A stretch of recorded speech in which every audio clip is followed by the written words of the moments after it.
What's going on with the Grammys? Why is there a boycott?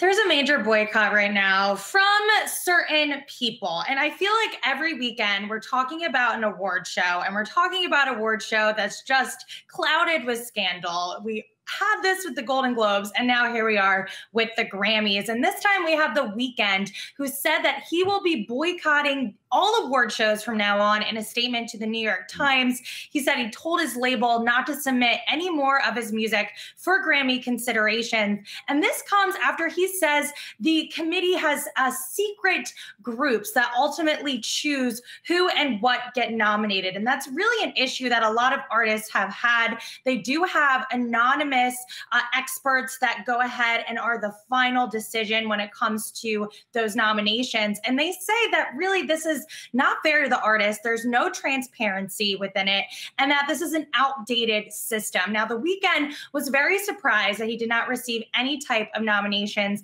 He had a very successful album, After Hours. In addition to that, his platinum single, Blinding Lights, recently became the first song to remain on the Billboard Top 10 list for an entire year. So many people did expect him to receive quite a few nominations, but he just did not. After that obvious snub, we had Drake come out and say, you know what, the Grammys, they might not matter anymore. And then even this week, we had Zayn Malik, who's a former One Direction boy band member, tweet pretty aggressively toward the Grammys, saying that basically, if you're not shaking hands with the right people, if you're not giving gifts, you're not going to be considered for these awards. Now, we did hear from the interim chief of the Recording Academy. He told the New York Times, quote, "We're all disappointed when anyone is upset, but I will say that we are constantly evolving. And this year, as in past years, we are going to take a hard look at how to improve our awards process, including the nomination review committee." So I think that we're going to see them address this over the past few weeks, possibly even during Sunday's show. But what we do know about Sunday's show is that it will be virtual, as many of the award shows have been. But we do have a stacked lineup when it comes to those musical guests. We have Post Malone, Taylor Swift,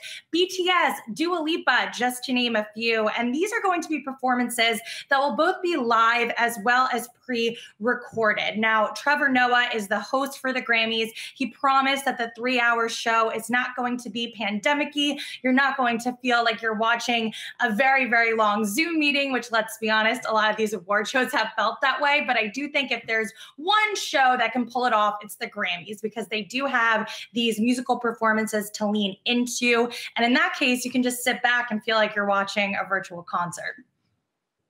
Allie, if the Grammys are going to be like a very long Zoom meeting, then we should definitely be spared from that. So hopefully the entertainers will bring the spice and the music and get us all dancing on our couches, because we'll probably still be at home. But I wanted to switch gears to the Oscars coming up. So we know the Golden Globes, their viewership plummeted amid scandal. What's the Oscars doing right now to prepare?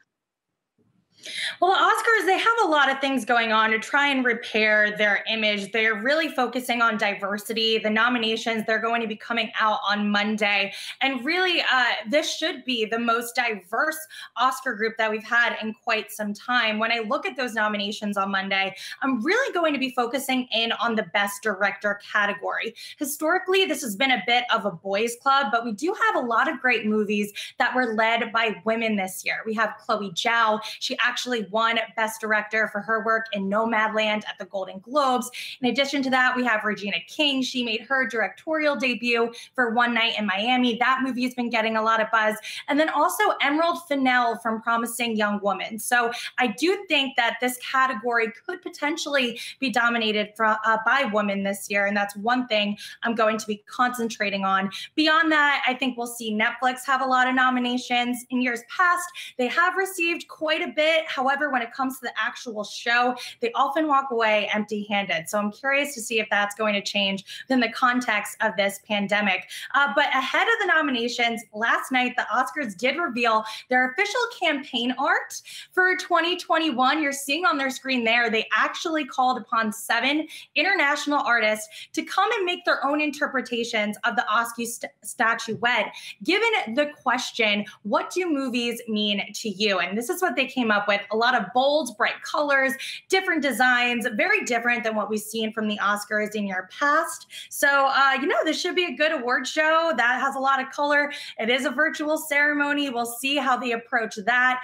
But I think they're going to take a lot of lessons from the Grammys, from the Globes, and even the Emmys, which we saw last year. And the winner is Ali Canal. All right, Ali, thank you very much. We're going to be back right after this.